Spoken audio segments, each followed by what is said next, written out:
There are moments in history when the veil's thin. 2020 was such a moment. It was a global shockwave that didn't just disrupt systems and people's lives, it destabilized time. The ordinary rhythm of reality cracked, and through that rupture, something ancient poured through. We felt it as fear, confusion, outrage. But beneath these emotions was a deeper signal, a flood of unprocessed memory and the long-held ache of exiled grief. Personal, ancestral, planetary, breaking through the dam of denial. And it didn't come gently. It came like a storm. Grief that was once unspeakable became perceptible. Pain we couldn't name started to echo in our bodies. Patterns we thought were personal revealed their lineage. This is the deeper intelligence of the rupture. What was buried became audible. What was silenced began to speak. And those with ears to hear began to tune in. What if 2020 wasn't just an attack on humanity, but also an initiation of remembrance?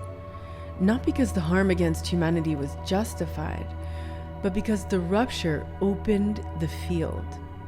And in that opening, we were given the opportunity to see, feel, and start to recode the inherited grief layers. 2020 was a synchronization event for exiled memory, personal, ancestral, and collective. The field of integration opened, not because we were necessarily ready to face all that would surface, but because the soul of humanity was out of time. Welcome to Inner Integration. I'm Meredith Miller, and this is the Morphic Rupture of 2020, Ancestral Grief Awakens. The moment the field fractured. How has your life changed since 2020? That's not the same question as asking, so how did your life change in the last 5 years? As if these were just any other 5 years of our lives. 2020 was a turning point. It marks a clear before and after.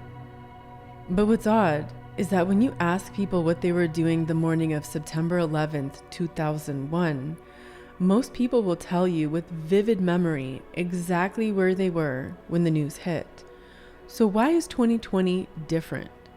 Why do most people tell you something mundane when you ask about that year as if it were any other year? Denial, abuse amnesia, the post-traumatic burial of memory. For most people, it was buried, but it wasn't given a funeral, a ritual, a ceremony, or even an acknowledgement.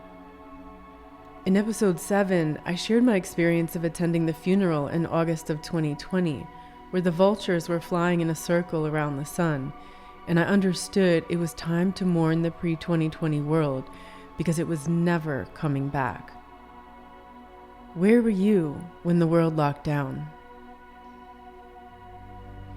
When the world locked down in 2020, I was still in Mexico and started to hear the calling to repatriate to the United States, something I never thought I'd do, but suddenly knew it was what I had to do. The first person I thought of was my grandfather. During World War II, he was an undercover spy for America in Italy, stationed in Lake Como, where he lived with a local family, pretending to be their southern cousin because of his Calabrese accent, while secretly documenting troop movements and popular sentiment under fascist rule. He was part of the resistance that helped bring down Mussolini during the Nazi occupation. And although my path is very different, something in my bones stirred with that same call. I felt the soul of humanity was again under siege, only this time it was psychological, spiritual, biological, and much more covert. That's when I began to speak out, to name the war for what it was, not just a crisis, but a state of captivity imposed on humanity, a trauma-induced trance. the same trance that had shaped generations before during wars and other psychological warfare, but this time on steroids, reaching the entire world at once. I started to clearly see the patterns of Stockholm Syndrome leading most of the world into compliance. I watched the same abusive dynamics in society as in families and institutions.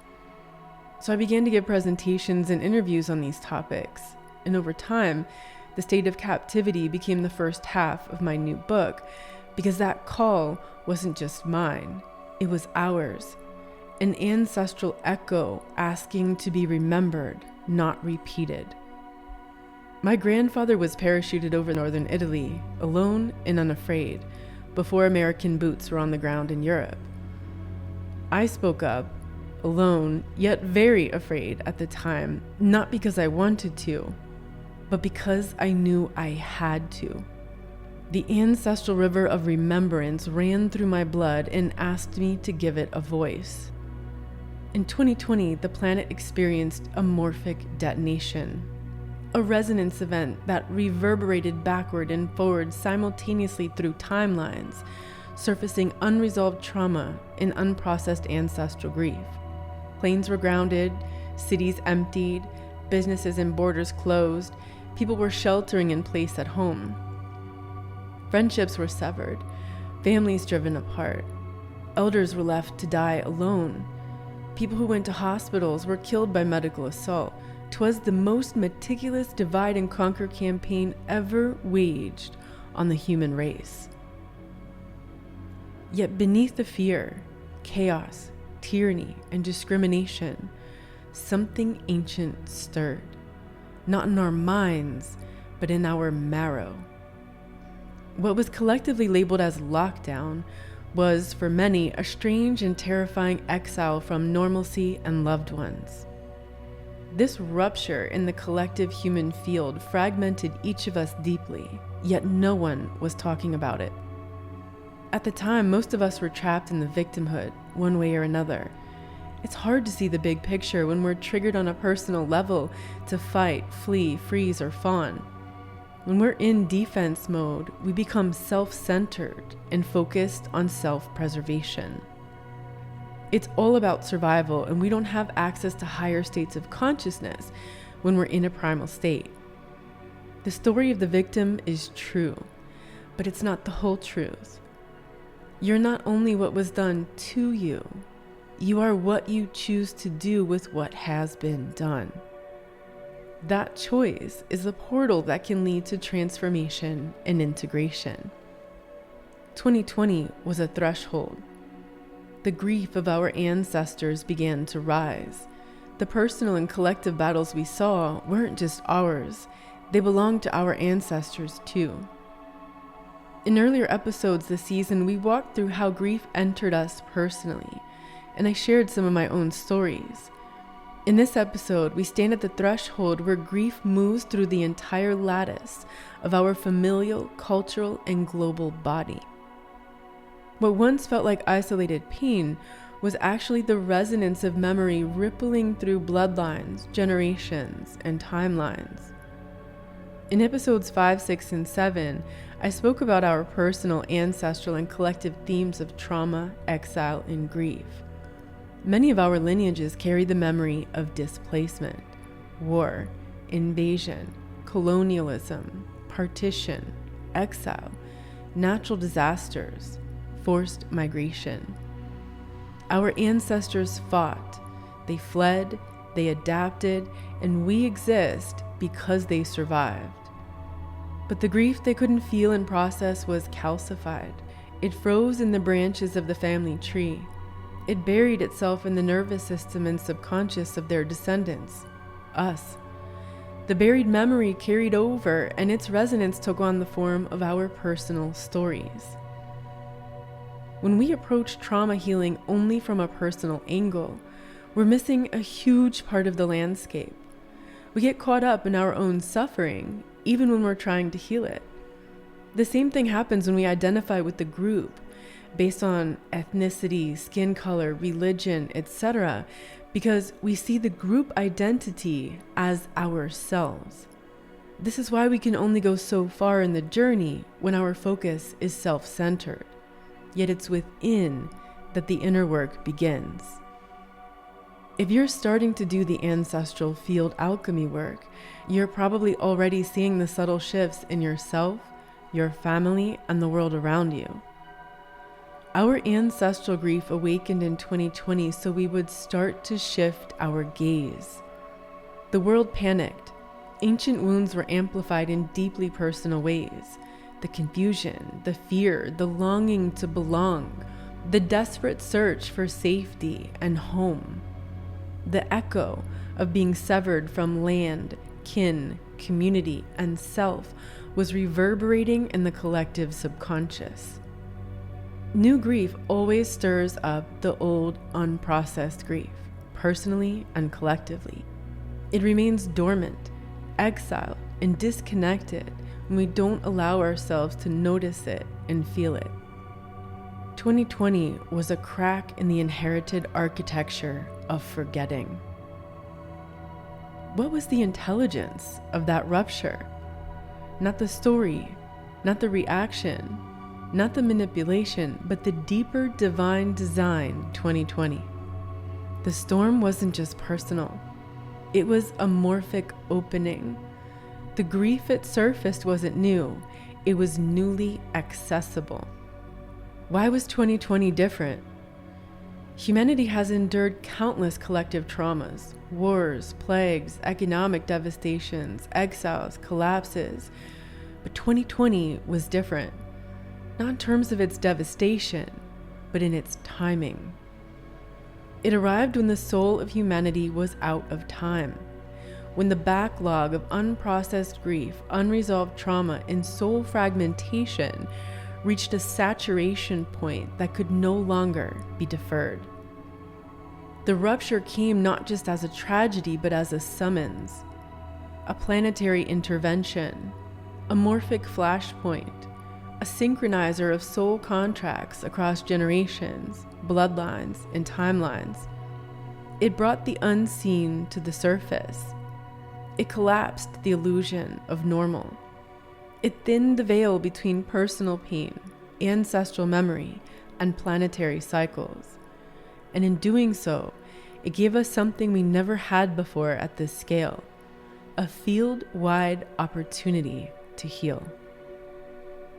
The portal is now.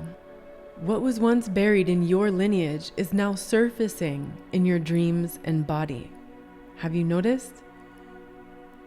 What was once silenced by society is now crying through your heart. Have you felt it?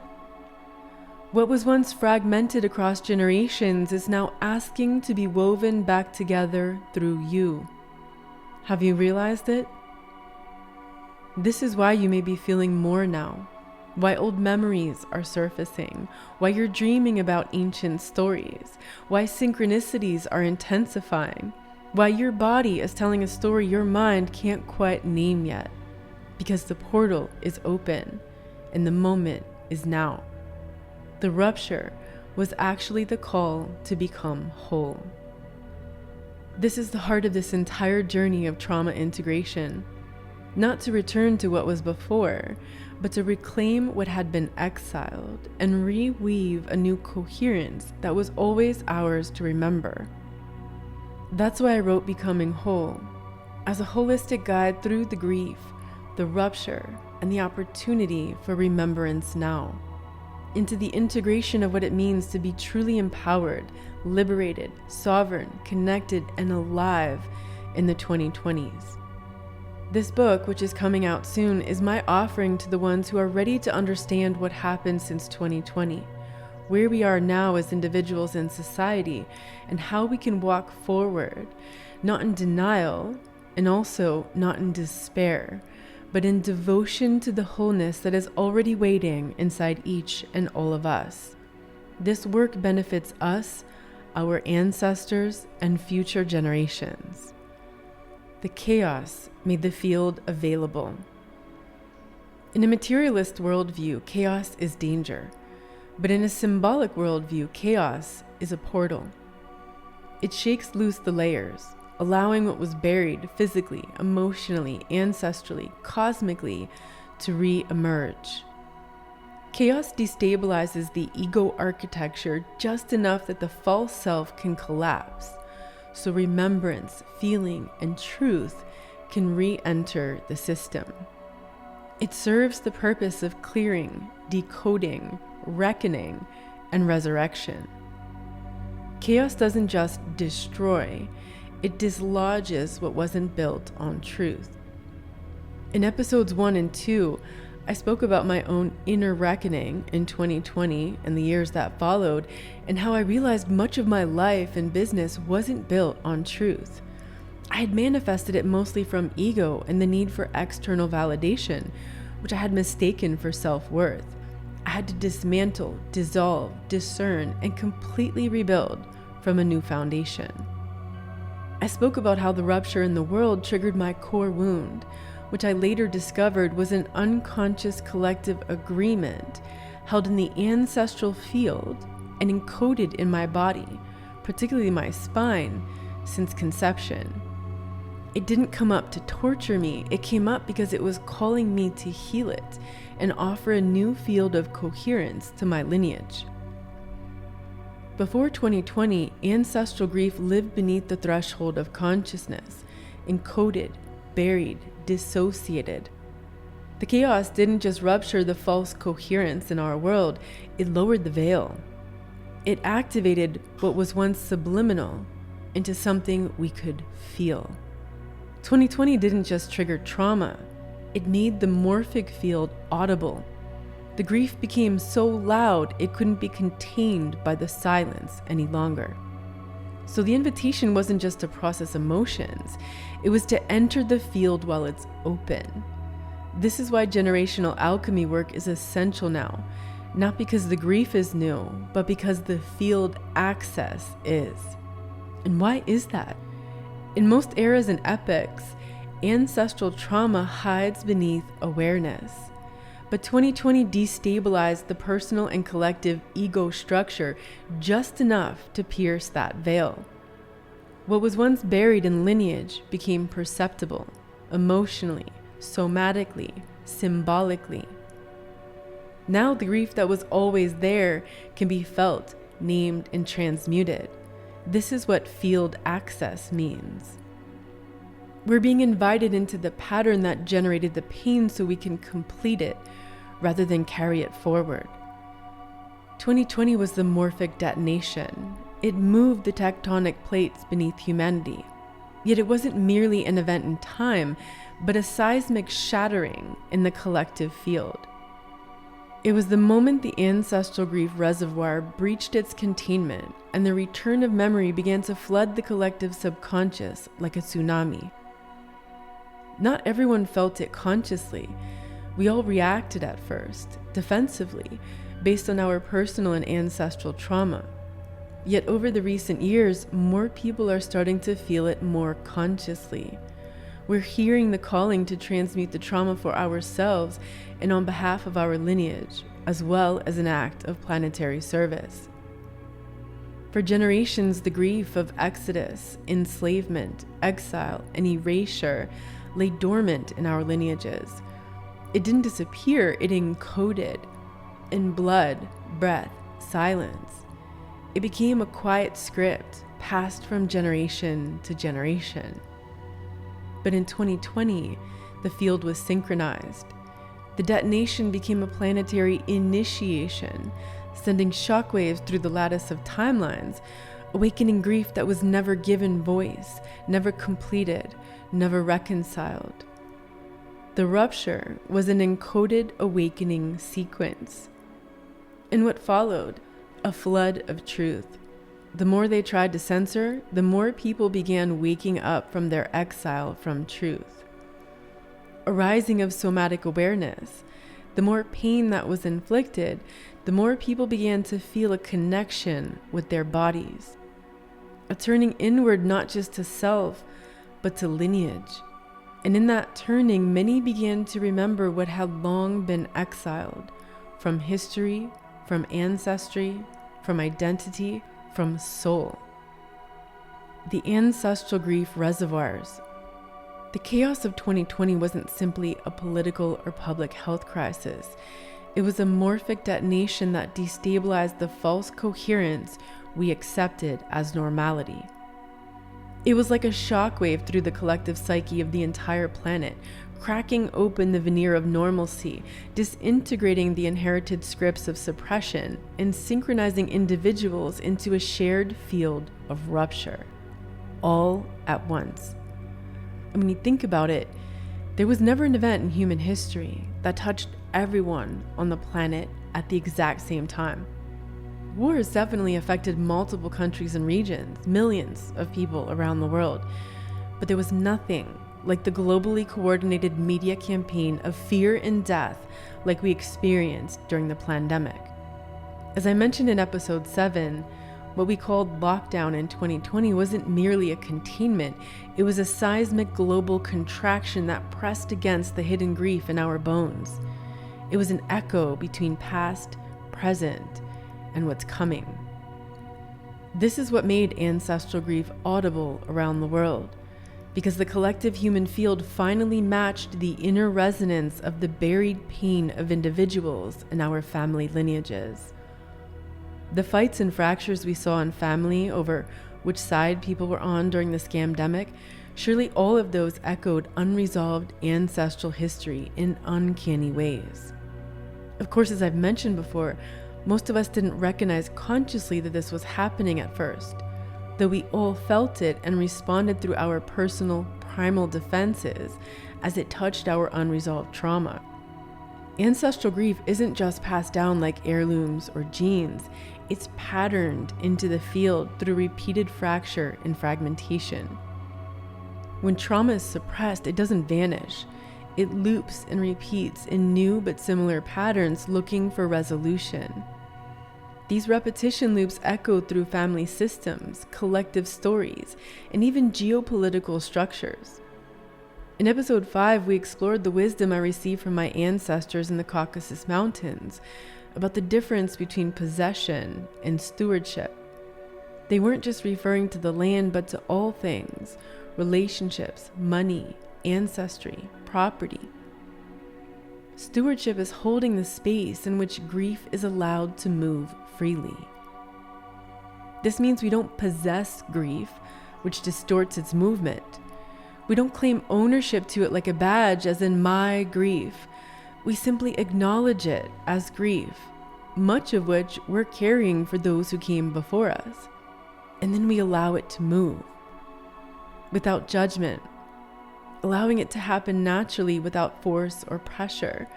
Grief moves in layers.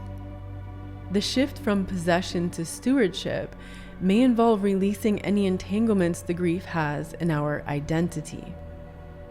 The grief reservoir is a morphic memory bank. Unprocessed grief is stored not only in bodies, but in morphic fields. The field holds a vibrational memory of exile, betrayal, displacement, loss, suppression. When global events hit a certain frequency, through war, pandemics, natural disasters, economic shocks, they activate this grief memory. Suddenly, personal sadness is felt as archetypal. Tears come from somewhere deeper than the self, and by allowing them to move, we steward their release.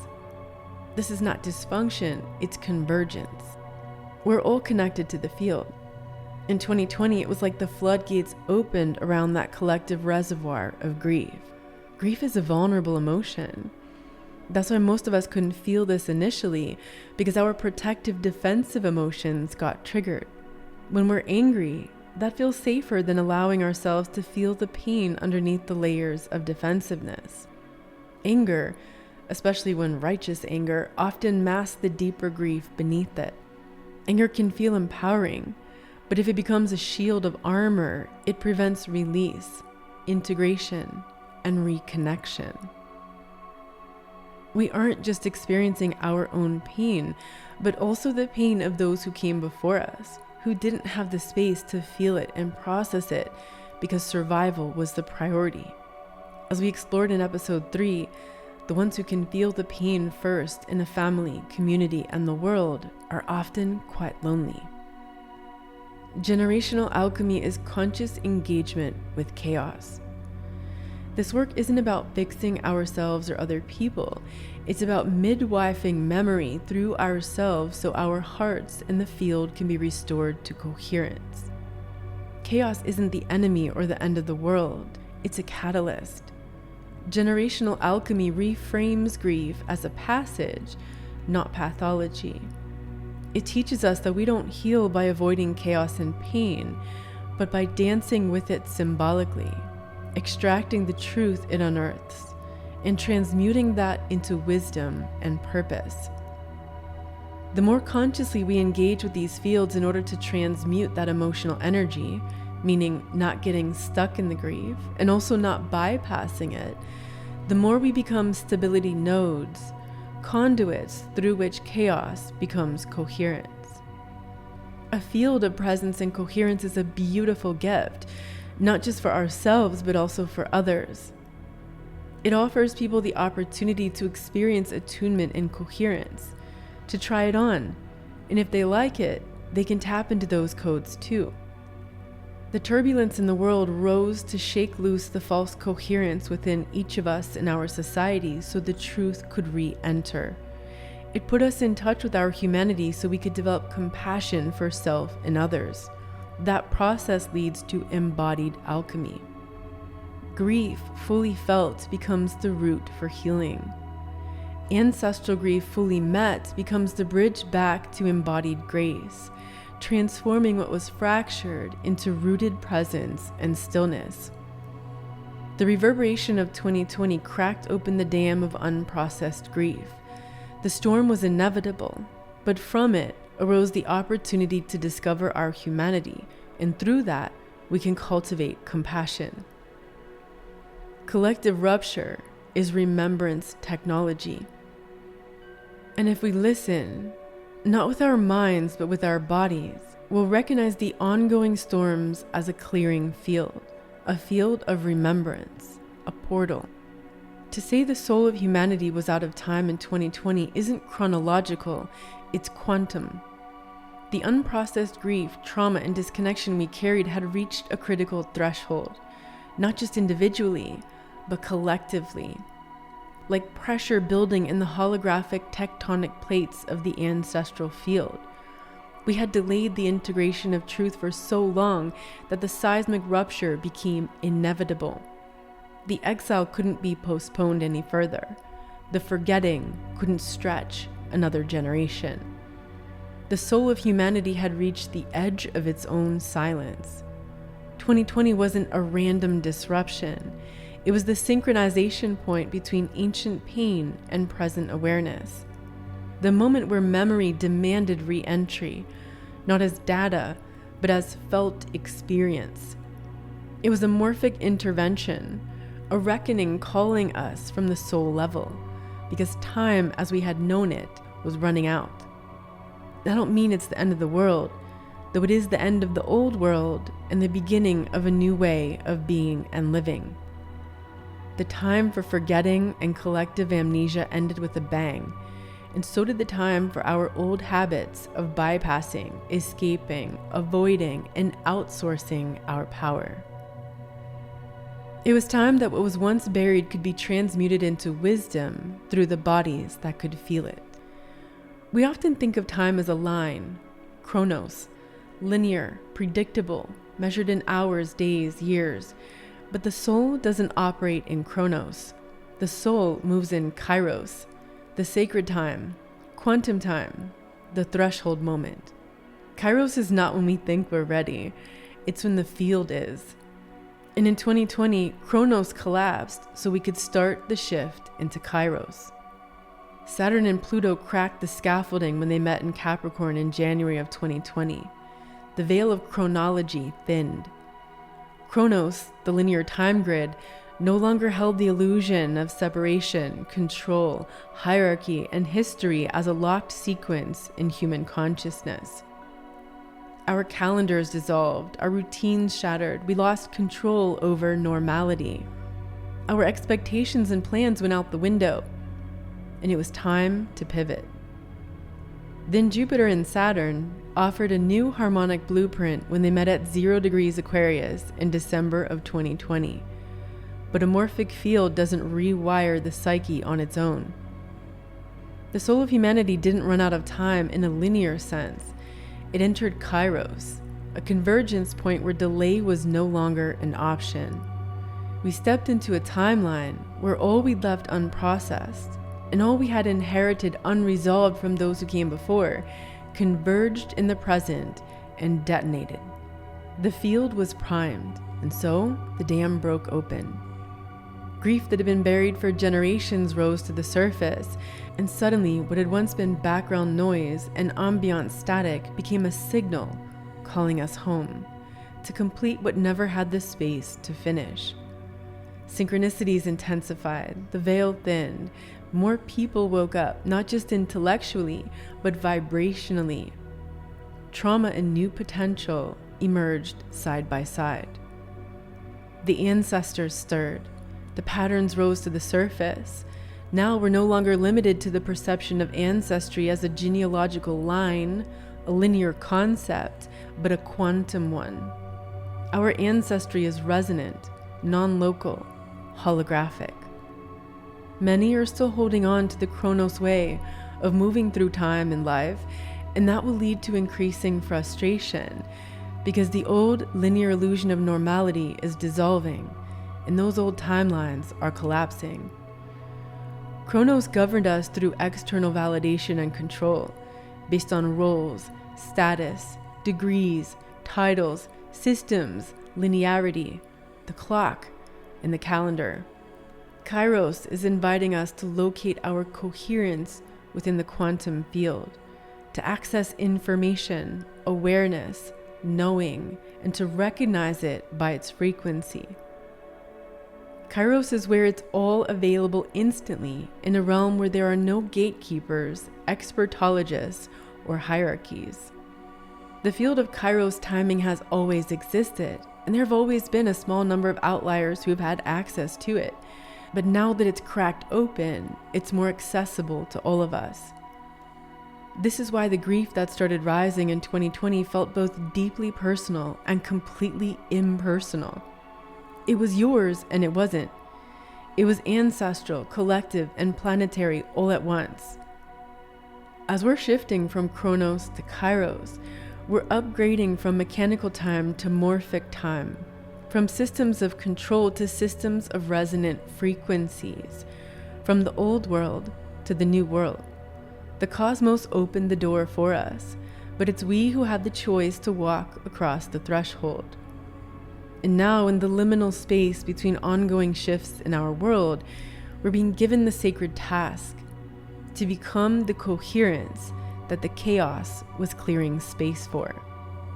In a Kronos-based worldview, personal and ancestral healing is about fixing the past.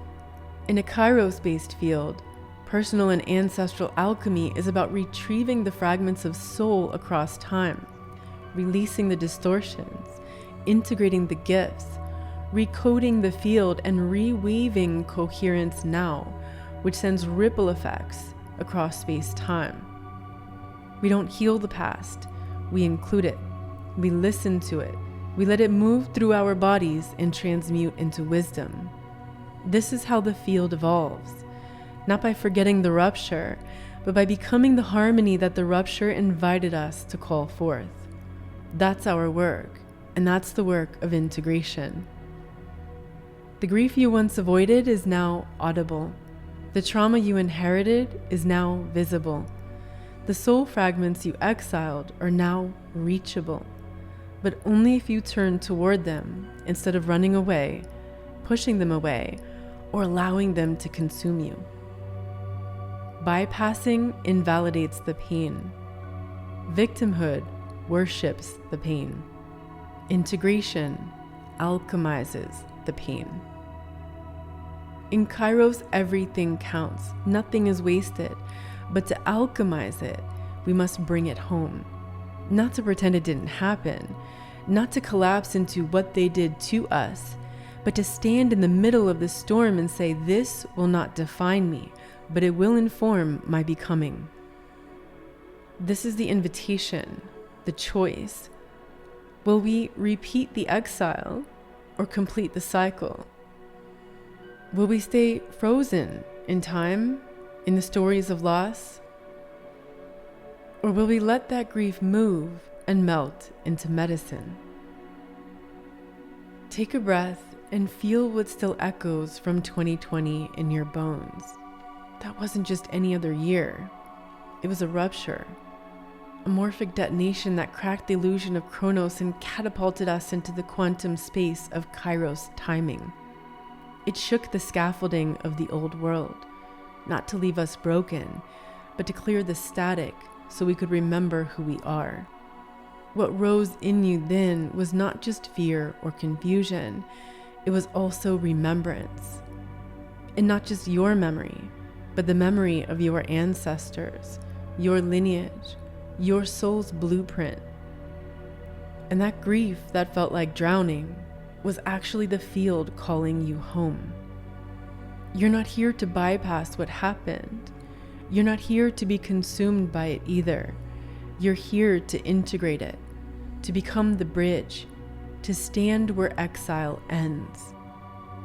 When you choose integration, when you allow grief to move through you without resistance, without collapse, you don't just become healed, you also share your codes of healing with others.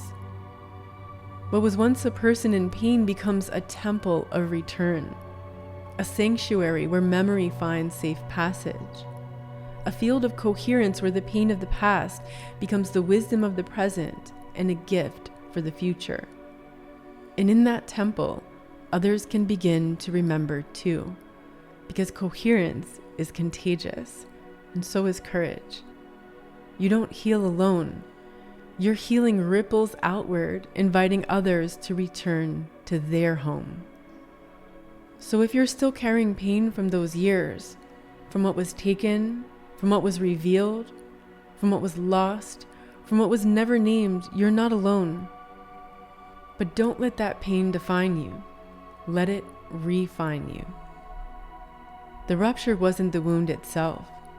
It was the revealing of the wound, and with it, the dormant chance for repatterning. But that first requires awakening. Awareness is the first step to change. Yet awareness by itself doesn't bring change, just like knowledge by itself isn't power. Both awareness and knowledge require action. Conscious action is not the same as subconscious reaction coming from trauma defenses, fight, flight, freeze, and fawn. Of course, sometimes we may need to fight or flee to survive and get to safety in a life-threatening situation. But most of what we're reacting to is psychic pain caused by unresolved personal, ancestral, and collective trauma. Until we're willing to deal with that, it will be our greatest liability in ongoing chaos campaigns. It will redirect us toward captivity instead of coherence. The pain is real. The injustice is real, and yet the soul is only sovereign when the trauma is integrated, but not until then. There is no amount of arms, ammo, defense, stockpiles, or supremacy that can create a state of sovereignty.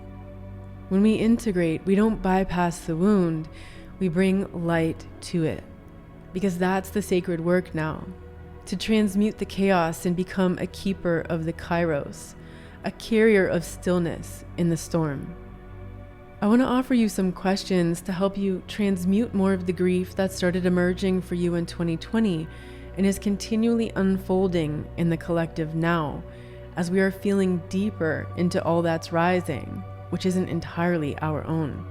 And as you reflect on the questions, breathe deeply into your body and allow your awareness to be present in the center of your chest, feeling your heart, the hearth of your ancestry, and your connection with the collective heart of humanity.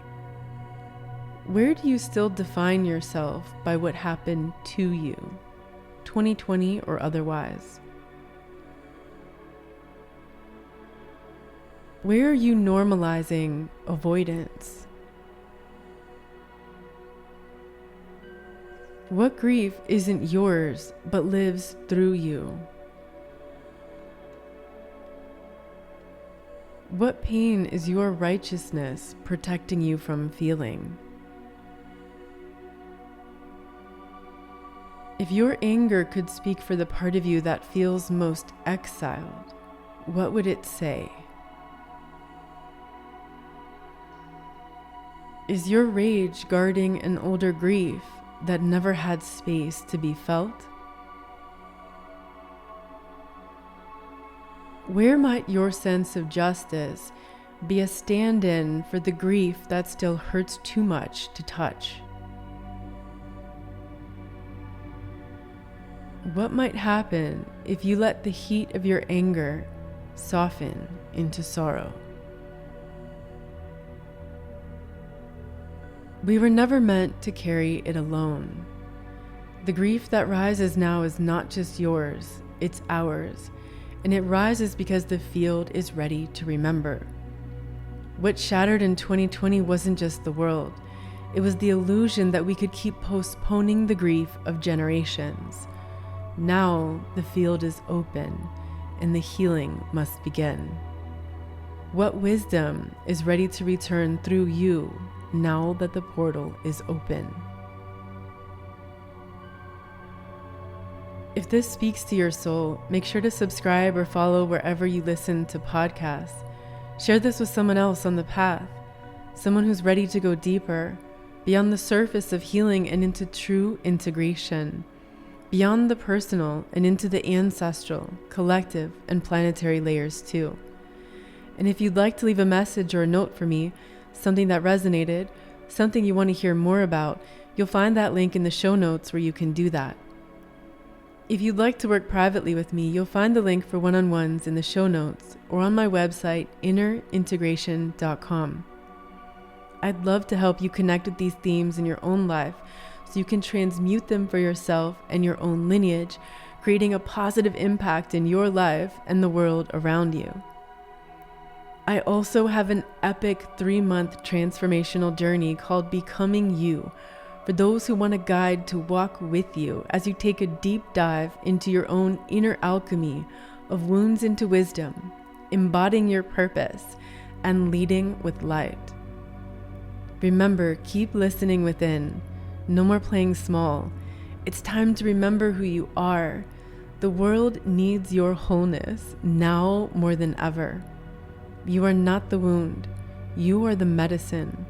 Let your trauma become your map to purpose. Thank you for joining me today for this transmission of the Inner Integration podcast. Remember this, you're not broken. You're not behind. Your trauma wasn't a detour. It was initiation, an immersion into the very wisdom your soul came here to embody.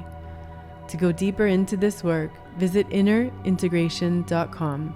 And until next time, big hug to you.